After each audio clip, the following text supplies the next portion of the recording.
Well, welcome back. I think there's still a few people who are trickling in from lunch, but we have a lot to cover this afternoon, so why don't we get started? I'm going to invite the panelists and moderator for this session to come join me on stage. So as they're working their way up, happy to welcome you back for the third panel in today's conference, which is on the topic of citizenship. So I think there's a nice progression of themes that are happening throughout the day, and hopefully we'll have some time this afternoon to sort of think together about how these panels may relate to one another. Happy to introduce the moderator for this session, who's Jennifer Britton. Jennifer is the Executive Director for Sustainable Development Strategy at Drexel University. Thank you again, Drexel, for all your help with this conference. She was the founding director of Drexel's pioneering Dornsife Center for Neighborhood Partnerships, and has been part of the team in the Office of University and Community Partnerships, crafting Drexel's mission and strategy as an engaged anchor institution. Currently, she is building Drexel's strategy for climate and sustainability. And I love that she is also a wild horse advocate and combines this with her background in the field of science, technology, and society in a research agenda that considers wild horse governance on American public lands in a scenario of accelerating climate change. So just as a reminder, we'll hear from both of our speakers, after which Jen will offer some questions and comments, and we'll open it up to Q&A with all of you and hopefully those of you joining online as well. So with that, I will turn it over to you. Thanks so much, Adriana, and thanks for this invitation. Hi, everyone. Thank you for joining us for this session. I'm introducing our two presenters and their work today. We have just an hour total, and to ensure that there's plenty of time for the presenters to share their work and for you in the room to ask questions, I'm going to try to keep my own remarks following the papers pretty brief. So first we have Bina Sengar. Her paper is Ecologies of Wetlands, Transitions and Mobilities, Comparative Case Studies of Everglades, Florida, and Sundarban, West Bengal. Dr. Sengar is an associate professor of history in the Department of History and Ancient Indian Culture at Dr. Babasaheb Ambedkar Marathwada University in Aurangabad, India. She specializes in the cultural history of rural and tribal communities in South Asia. She has done projects with Wellcome Trust UK, SSRC US, ICHR India, with outcomes published in Spaces and Places in Western India, Indigeneity in the Global Society, and various peer-reviewed articles. Additionally, she was a Fulbright Fellow at Florida International University. In her current projects, Dr. Sengar has focused on the historicity of indigeneity, ecological societies, and Indian identities in South Asia and Native Americas. Her research initiatives connect with research networks under Rural South Asia, which you can find at ruralsouthasia.org. And then following Bina's paper, we'll hear from Vladimir Jankovic. His paper is Climatological Citizenship, Generation Z and the Rise of Civic Climate Behavior. Vladimir Jankovic is an historian of science, specializing in meteorology, climatology, and atmospheric humanities. He has published on the history of weather, medical meteorology, urban climate design, and he's currently researching the use of teleconferencing in early climate collaboration between the US and the Soviet Union. His research has been funded by the UK ESRC, AHRC, also Wellcome Trust, like Dr. Sengar, and the Brazilian Ministry of Science, and he's been featured in the New York Times, the BBC, Conversation, Radio 4, and TEDx. He presented the Discovery Channel series Storms of War.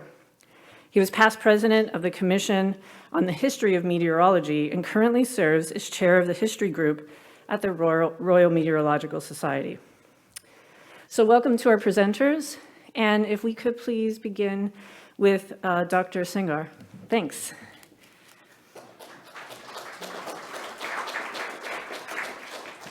Thanks a lot, Professor Jennifer. I'd just like to put my pen. If you could help me. A very good evening, good afternoon to everybody. And thank you, Professor Jennifer, for introducing me. And thank you for the APS for giving me an opportunity. Yeah, we have to put it, or it's already saved. Yeah, that's perfect. Okay, yeah, it's there. So for giving me this opportunity to be for the conference and share some of my findings of research. So as the topic suggests, the ecologies of wetland transitions and mobilizations, comparative case studies of Everglades, Florida and Sundarban, West Bengal.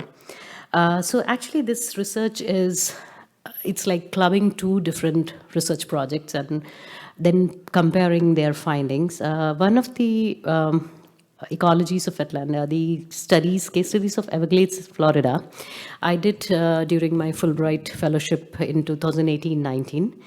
And right now my SSRC project, it just got completed on 30th of August. So it is based on the findings of Sundarban. So when while working in both these projects, I got to compare two different spaces, but with similar ecologies. And that gave me a very different kind of a perspective on the problematic of climate change, that how two different worlds, one is first world, one is the most developed superpower world of world.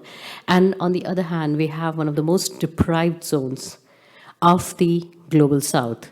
How these two ecological space or the so-called indigenous terrain have their own problematic. They share similar problems, they share similar challenges, and they are on their own levels. Somehow they also have similar strategies of resilience and bringing solutions to their climatic problem. So what exactly happened with these two wetland areas? As we know, I'll be introducing Sundarban as Everglades. Many of you must be knowing it is like it is part of the southern Florida, and it is considered, it is in the colloquial understanding, it is known as River of Grass, and it is one of the major terrain of Floridan Peninsula, which brings about a wetland zone or a marshland territory which covers almost entire southern part of Florida, which eventually in last 2 centuries had been covered up to create some of the most globally renowned touristic destination of Miami, Orlando, Fort Myers, Tampa, and many more. And they are ever growing. And how they are bringing up certain problematic, and recently we have this Hurricane Ian, which just happened a couple of few days ago, and it has created devastated situation in the parts of Florida, and once again brought the whole climate change conference into highlight. On the other hand, Sundarban is the largest growing delta of the world, which is spread out in two major nations of South Asia, which is Bangladesh and India. Both these territories have their own demographic challenges, which we'll be discussing in this presentation. So what exactly is this archiving focus area? What exactly we did in this particular project or in this whole narrative while trying to find out the climatic challenges was, we tried to find out what are the livelihood challenges, what are the historic patterns of migration. When I'm talking about Sundarban Delta, I'm not able to bring out majority of the ethnographic data in the context of Everglades because that was not I was allowed to work on. So majority of the findings which I'm sharing over here is in the public domain because there are many constraints when we work with the Native American societies, which come under research ethics. So only the public domain area findings I could share over here right now. But in terms of India, we were fortunate, and I'm still fortunate that I have lots of data to share and the problem to be worked with. So it's broadly done into examine, investigate, and develop archives. So I was very interested to know that there was something called as climate narratives and climate stories. So in this part also, we are not only working on climate stories, but we are also working on climate episteme. So how the people understand the so-called versions of climate change and global warming. It is something, it is a very elitist way of talking about climate change. I'm saying it in a very sarcastic way, of course, which is because it is a very academic or an affluent term to call it as climate change and global warming. But how common people understand it? Those who have never been into history class or geography class, how will they understand it, and how they create or they bring out the solutions to these challenges? That is something which we have to look into, and that is what is episteme of the climatic transitions or the climatic change. And that we are trying to do through developing archives. So we are not just looking into the stories, but we are also looking into the episteme of climatic understanding or the geographic and ecological understanding of the people, and how through resilience they are trying to bring out the solutions. So methodology and both the projects, in fact, the Florida part also, which I did was, I started in 2018, I went back in 2019, and from 19 till 22, I'm like, this is, after 3 years gap, I could come back to my field area, so it was a big challenge. So a lot of data and a lot of ethnographic understanding had to be done during the COVID time. And that is something which brings us to a different fold of the understanding, because COVID to a large extent brought to us the resilience methodology. So what are these methodologies are also part of this study. So when we talk about the climatic change, the biggest challenge which we often ignore is the ecological refugees or climatically displaced populations. And as we see, this is one of the UN climate change refugee map, which tells us about that majority of the population which are highly affected by the climate change are the ecological refugees. And to them, we cannot say that don't use this or don't use that. These are the people who are highly vulnerable, who don't even have resources to live. Could we give them lessons to not to use this or not to use that when they are just surviving with the bare minimum? And how they are bringing or they are thinking about the resilience. What are the solutions they are looking into? In fact, they are the actual survivors of the climate change. They know how to survive through it. They know how to bring the change. And so this is what are the two case studies are bringing about. So the displacement migrant coming, I'm talking about displacement and migration in two different contexts, because in Everglades, we don't, fortunately, it was not complete displacement, migration. It was more about displacement, but location within a territory which is known to them. On the contrary, in Sundarban, it is actually migration. So you are not just displaced from that particular territory, you have to completely relocate yourself to a different migratory paths to bring out solutions to the challenges which climate change has posed to you. And then how you try to understand is, I'll just go, sorry, I'm so sorry. Okay, just a second. Oh, I'm so sorry. It's not even touch screen. Okay, please help me out. I'm so sorry. Okay, so I'm almost to the end of the challenge. Okay, so this is something interesting part of this whole discourse is like we find different communities of the wetland areas, and these are the so-called, like we can categorize them into, okay, yeah, perfect. I think I'll do it like this. Okay, so we have like orality and mobilization and resettlements. Here I cannot share the Florida stories in form of an orality because of my restriction in the research. But fortunately, there is a lot of analogy in the morality of Sundarban and Florida. So we find that displacement occurred, migration happened, but there is a kind of resilience which brings back to the stories. Like you go, a particular person goes to a certain area, migrates, brings up the resources, learns the skill, comes back, and then they try to replenish the area, which had lost a lot of its integral components because of the climatic transition. And this had been case with both Florida, Everglades, as well as Sundarban. So this is, I would rather call this image is about this is a public domain image, which is actually about replenishing the area which got devastated because of the climatic change and displacement and lots of urbanization which took place in Florida. So this is Billy Swamp Safari. If you ever get a chance to go to Florida, don't just go to Orlando, Disneyland. Try to go to the airboat ride of the community. Try to go to Buffalo Tiger airboat ride, which I'll be going showing you a picture of, and try to go to Billy Swamp Safari, which is in the heart of the Big Cypress Reservation of the Seminole community. So, of course, it is not as per the lines of what we know of the standards of the resilience method created in the university models, but it is the community model of how to bring back what they had lost in all these times of displacement and climatic change.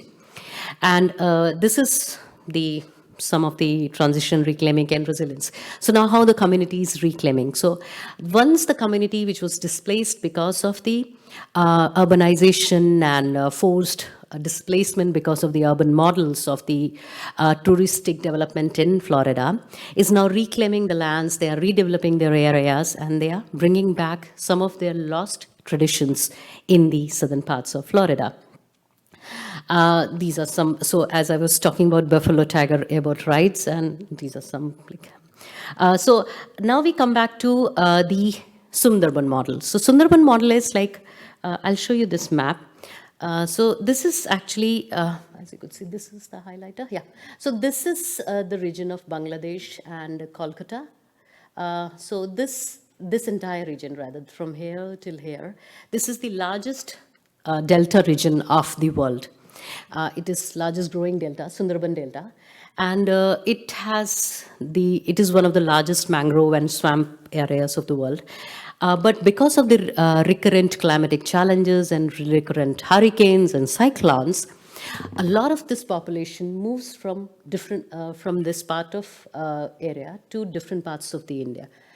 So because Aurangabad is a place where I'm living and I'm working, so we try to look into the migration which is happening in Sundarban to all the way to Aurangabad.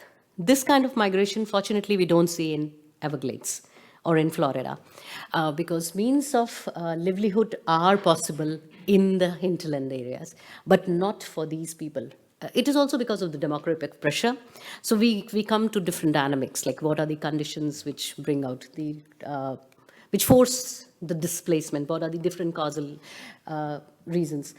So there they come to Aurangabad, and then they pick up a very different skill. They join the traditional trade route pattern. So there we are looking into the historicity. So how historical models are helping them to live through the climatic challenges. And here they are coming back to the lost handicraft industry. Just, yeah, I'll quickly summarize.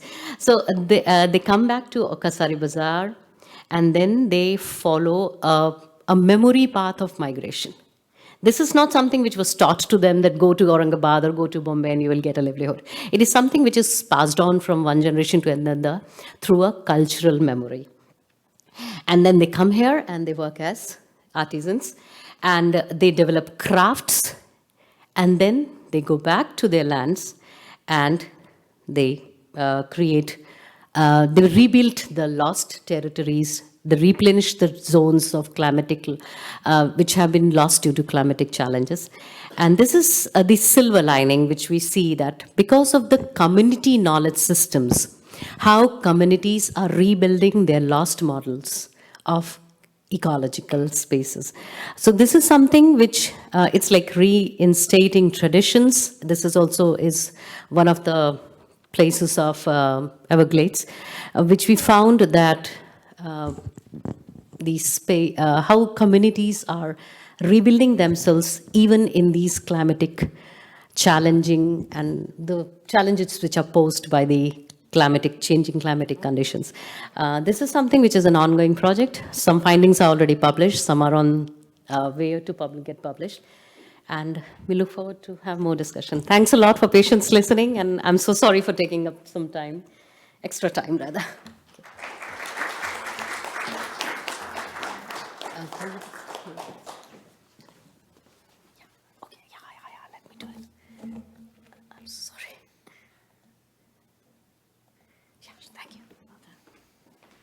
Thank you, Dr. Sengar. So, yeah, thank you so much for that paper. And I want to now hand over the podium to Dr. Jankovic.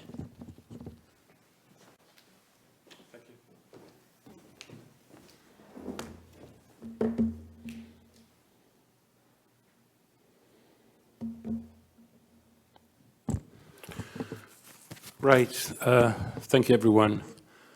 Thanks for the organizers and everybody else. So I'm really pleased here and to tell you about the experience of an experiment that I've sort of developed over the last 5 years, roughly, with teaching a course at the University of Manchester, which is called Climate Change in Society, which is sort of a senior level unit, interdisciplinary, and also is catered for virtually every program at university.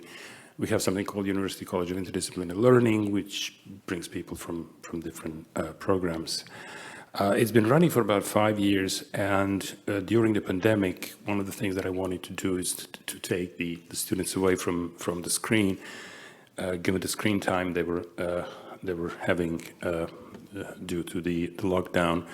And I was thinking about what sort of assessment to introduce, and I never had a kind of a historical field work, and I suggested that I write a so-called expedition photo essay, 1,500 words, very brief, in addition to what else they were doing. But the expedition essays was meant to be there going outside on campus or in local part of town or even in the regional area to report back about what evidence of climate change they find in the place. It was a very unfair assessment because very quickly they started sending me emails saying I couldn't see any climate change anywhere.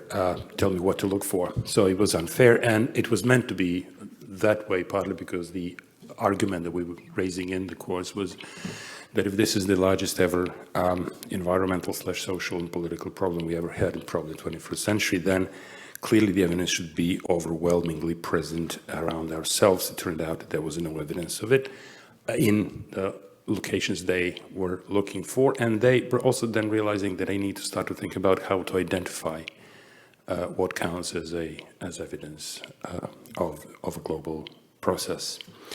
So I'll report a little bit about that, but basically the rationale behind the title was the idea of the environmental citizen, which one of the EU documents defines as someone who has a coherent and adequate body of knowledge as well as necessary skills, values, attitudes, and competences in order to be able to act and participate in society as an agent of change in the private and public sphere, on a local, national, and global scale, through individual and collective actions in the direction of solving contemporary environmental problems. And I narrowed that down to what I call the climatological citizenship.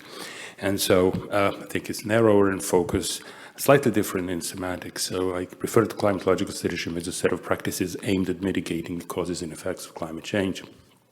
So this concept is a placeholder, really, because no one directly talks about climatological citizenship. But my interest is to sort of ask and explore whether these ideas and practices of individuals who are involved in these sort of civic activities related to addressing climate change may forge a silhouette of something that I call a climatological polity, in which forms of climate governance would coalesce in a manner in which distinction between an explicitly environmental and explicitly civic behavior would no longer hold. In other words, they would merge, and there wouldn't be a need to kind of be consciously addressing climate change with a specific set of practices, but rather that would be part of a normal civic behavior, which is an ideal case scenario, which probably won't be seen for a long time.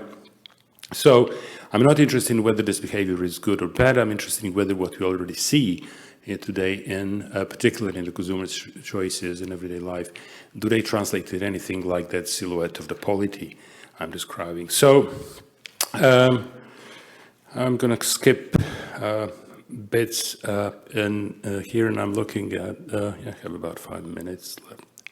So when I'm using, I was talking to someone today who said that we usually talking about the research-led teaching, which we all normally do. But in this particular case, I found the opposite. I found a teaching-led research. And what I have here is an enormous wealth of primary data that come from students' essays, which I never thought of be using in a kind of a research paper. So they're not doing it simply to get a grade, but rather they're told that that's the case.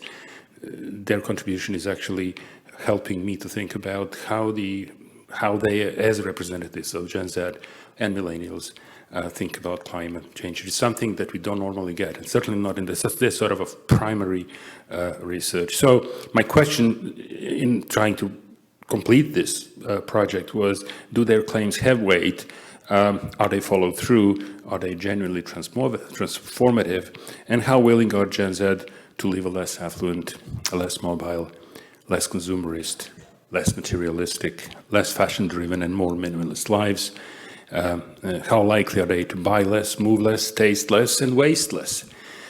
So partly because this is what we're getting from the secondary literature, that the Gen Z and millennials are becoming increasingly anti-materialistic and what's described as left cosmopolitan, and certainly very strongly environmental. And many studies have shown that both in Europe and North America and globally as well. Of course, there is a dearth of studies what's happening in the majority world. So I'm going to skip a bit, which is about the attitude gap behavior, that many of the claims that people make explicitly don't really translate into practices. But I want to say something about these politics, different politics, and it's described as a shifting in tectonic plates, political tectonic plates, from the silent generation through the boomers, through ex-millennials, and now to Generation Z. So, for example, in the United States, statistics show that there is a change in many issues, including the more recent generation's desire for a bigger governmental role in politics, higher sensitivity to inclusivity, racial and gender issues, declining perception of the US as the world's leading democracy, and an interest in environment and climate protection. So, closely at Gen Z, there is a triangulation between the Zoomers, post-materialism, left cosmopolitanism, and environmental politics. So using data from 1,500 young people living in 10 European democracies, a couple of authors demonstrate that young Z cosmopolitans and environmental activists display higher civic and political engagement compared to other generations and are likely to be female with higher educational attainment. These studies are available. They're fascinating read, by the way. So I explored this on my course, which is called Climate Change in Society. And one of the premises of that course is that it tries to kind of explain students the idea that I've published some years ago, what I call the ontological dislocation in a paper that looks at climate change as a market transition, where I define climate change as a market transition. It's called After the Green Gold Rush. And so the ontological dislocation really is a framework that allows economic and market policies to break free from an environmental construction of the crisis, expanding towards new forms of governance. And I quote, rather than a hindrance to policymaking, the ontological dislocation acts as a catalyst for a proliferation of new forms of corporate and climate governance and economic growth. There is a lot of that, especially coming from Andrew Hoffman, who is a professor of business, used to be at Michigan University, where he argues that the question of the existence of climate change is entirely relevant to business CEOs. They have completely to ignore ontology of climate change rather than act on it as if it's real, regardless of their belief, because that would put them in a position of first movers and economic advantages. So, and that's effectively, in the course, we kind of invert the so-called Giddens paradox. And Giddens paradox says we know that climate change is real, but we act as if we don't. to the reverse Guinness paradox, saying that we know that climate change is real because we act upon it. So what my students show eventually, and I'll say just a couple of sentences, is that climate change in the area of Manchester Northwest and parts of the world in which students were and end up being during the pandemics, they came from India, also from Saudi, that climate change exists in social, cultural practices and market behavior. Very few people, I would say about 25% of the students identify climate change in environmental phenomena such as floods, droughts, local changes. And so, stop. Okay, just the last sentence.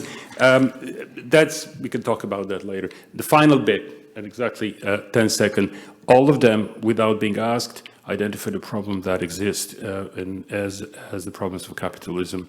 When asked about whether they have any information and how they get to that position, they think it's self-evident. So I'd like to discuss that later on. Thank you.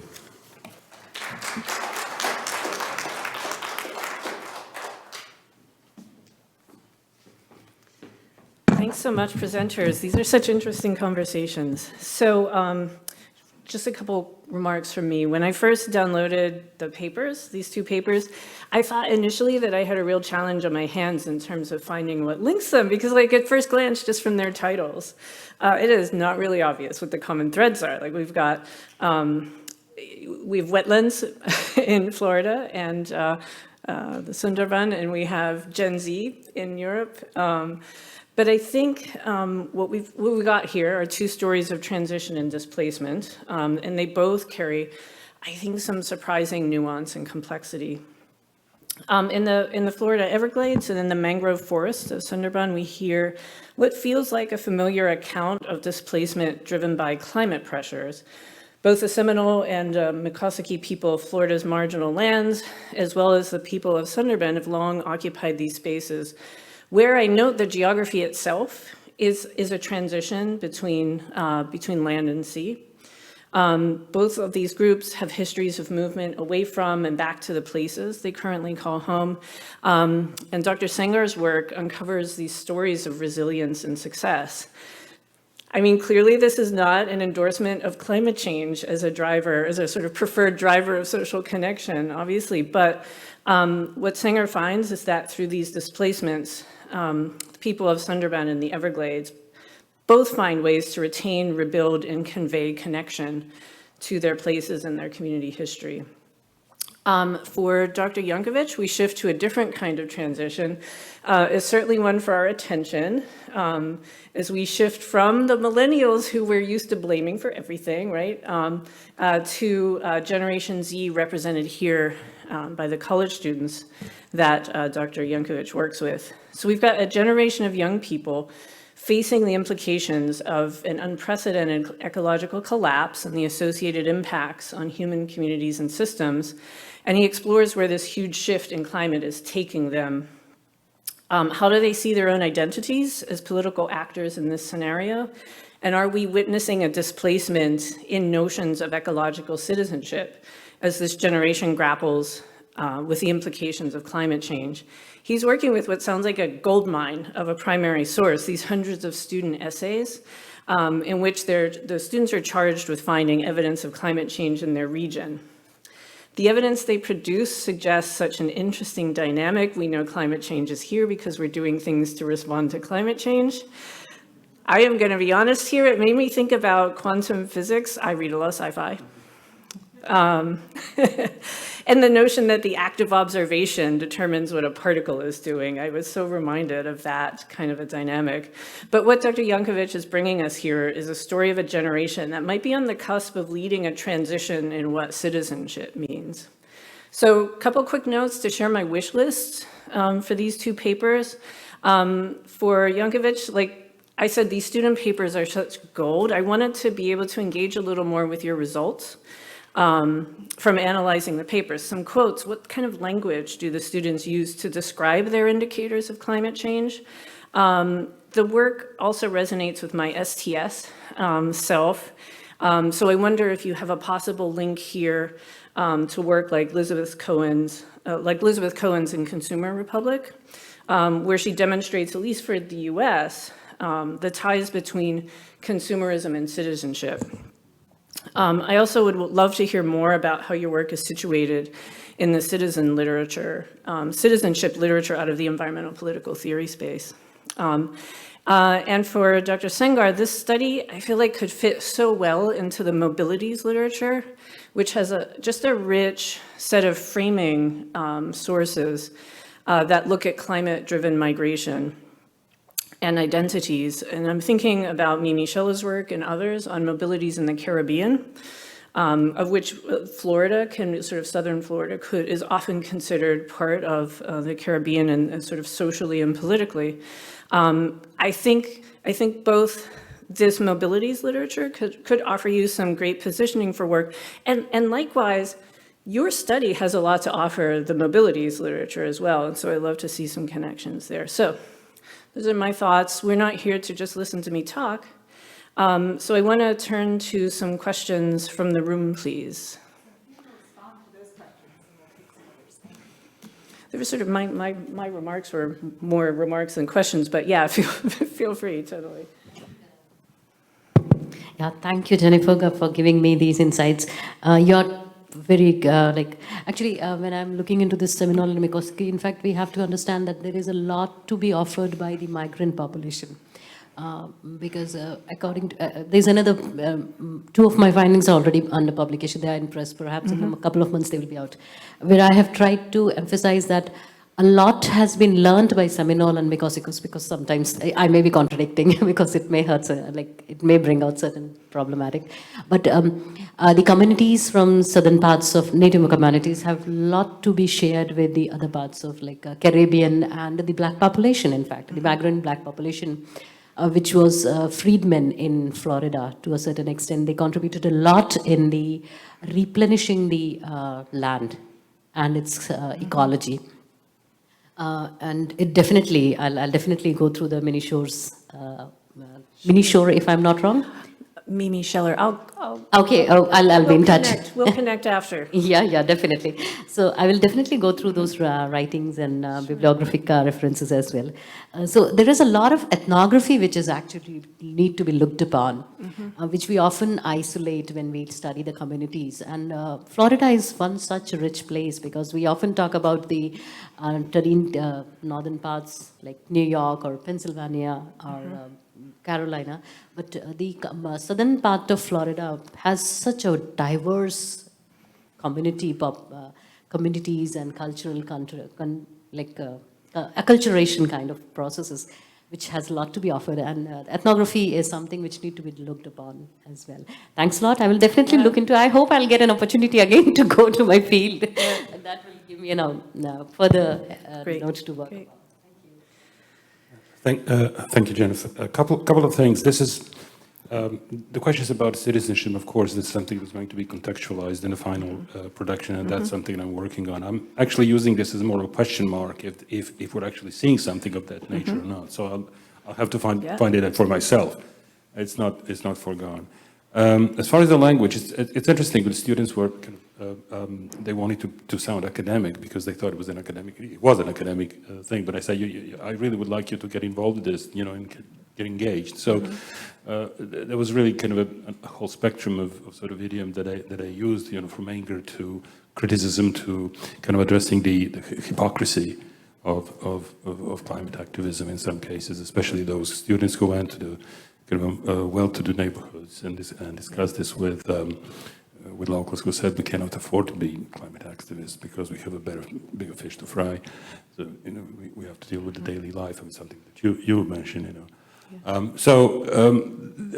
lot of that has been on the table. But I particularly was struck by the fact that even without being asking, they continue to come back to the issue that there is one single reason why this is all happening, which is not even part of the objective of the paper.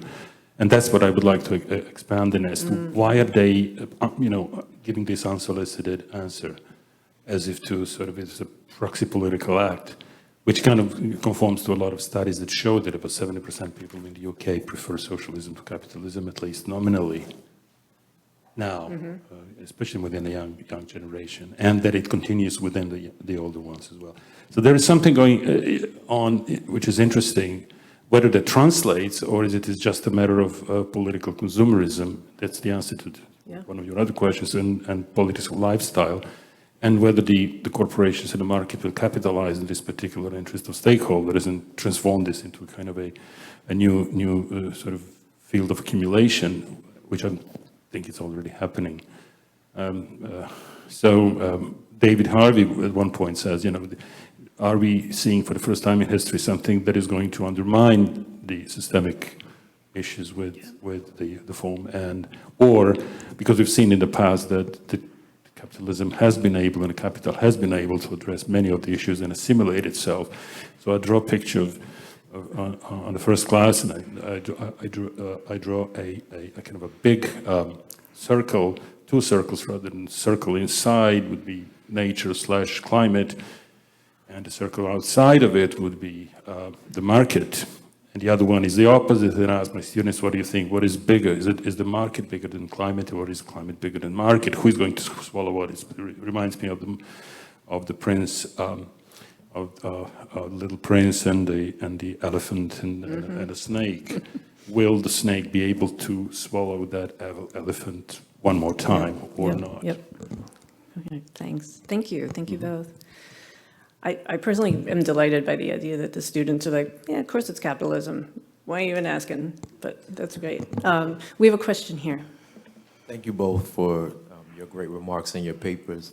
My question and comment are largely for Dr. Sengar. Thank you so much. I really like this idea of climate episteme, as you, if you're here for the later session, that I really appreciate that phrasing. I wanted to ask just about to what degree some of the migration is about other factors. So, because you mentioned the ways that it builds on historical transformations or historical routes that people have been traveling. So I just wondered to what degree, and I ask this largely because I think it's important to recognize displacement through the climate, of course, but I'm thinking of Neil Ahuja's work, recent book, Climate Specters or something like that, is the title, that critiques the kind of notion of climate refugees because it obscures the reality that many of these transformations begin earlier and have to do with colonial and neo-colonial structures. So if you could just comment on I guess maybe the limits of the climate refugee as a way of framing this discussion. Thanks a lot for bringing it out, because this is something which I'm, this is a very contested kind of a debate, because migration or like displacement never happens, even if it is forced. It never happens to the abeyant land, it always follows the path of the memory. So even when we take the case of the Everglades, so when you go to the historicity of the Seminole and Miccosukee community, so these are the nomenclatures which happened when the 13 colonies were extending their stand from North Carolina to Georgia and Alabama, and then how the Mississippi communities like Mississippi, there was a splintering of the population itself, and then you had the Trail of Tears towards the central part, and then one line of community goes down to south. So, but why it goes to south? Because there was already the communities living down south, and they were already having the trade of the Gulf, which was being carried through Spanish and the French traders and different kinds of trade, which was already going in the Gulf Coast, Gulf of Mexico. And similarly, when you go back to Sundarban, so all these communities from Sundarban are just not coming out of the blue. And it is very interesting to know, because none of these people are well educated, they know everything that they have to go to for the work there. These are the paths of memory. And not since now. If you'll go back to the Indian Ocean trade, almost 5,000 years back, and 3,000 years ago when Romans were having trade connections with India. And since that time, the Bay of Bengal communities were traveling to Eastern Indian Ocean, from Eastern Indian Ocean to Western Indian Ocean. And they were doing these trade routes were having both. They were sea trade routes and the land routes as well. So, you know, like people, we often, that's where the whole climatic episteme comes. So, in fact, we recently did a workshop also on that. Unfortunately, you know, we couldn't record it, but I'll be writing a write-up on that. So there also, when we go back to, in fact, I'll just very briefly, because it's, as you said, it will take another workshop. Rather, APS can do it on climatic episteme. So when the Saraswat Brahmins, when Harappan civilization got declined, these all communities, they left the Harappan, which is now a desert area from northern part of India, and they went down south, where we live now. I live now, like Deccan. So, you know, these are the parts of the memory which have been followed through traditions. And you will find many of the rituals are practiced through these traditions. And this is how people, even when they choose to migrate, they just don't migrate out of the blue. They migrate with certain kind of traditional pathways. Right. Thank you. Thank you. I think we have a question in the back. Yes, we have two questions from our online audience, one for each of you, actually. First, for Dr. Jankovic, you mentioned that your students blame capitalism for the climate change issues as if it was obvious. Would you be willing to expand at all about that and how they kind of came to that conclusion? And then for Dr. Sengar, one audience member is wondering about nomadic traditions of North Africa and the Middle East, which are dry rather than wetlands. Is there any kind of connection or that you could explain upon there?